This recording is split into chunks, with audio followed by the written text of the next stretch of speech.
आपलं रोज जेवण ह्याच पद्धतीनं पाहिजे ज्या पद्धतीनं तुमचं शरीर डिटॉक्स होईल, म्हणजे त्याच्यातल्या ज्या काही गोष्टी आतमध्ये घेतल्या जाईल, ज्या गोष्टी त्या बाहेर सोडल्या जाईल.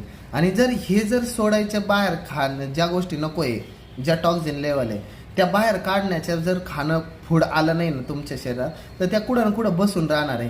त्याच्यासाठी तुम्हाला वेळोवेळी त्या पद्धतीनं खाणं पण खाल्लं पाहिजे.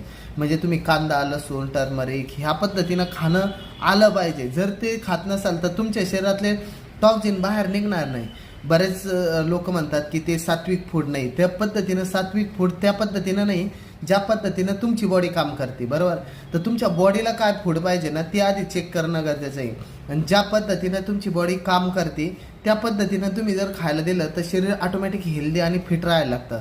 म्हणजे स्ट्रॉंगनेस जर पाहिजे तुम्हाला शरीराला, त्याने सगळ्या आजारांना मात केली पाहिजे, सगळ्या आजारांवर मात केली पाहिजे.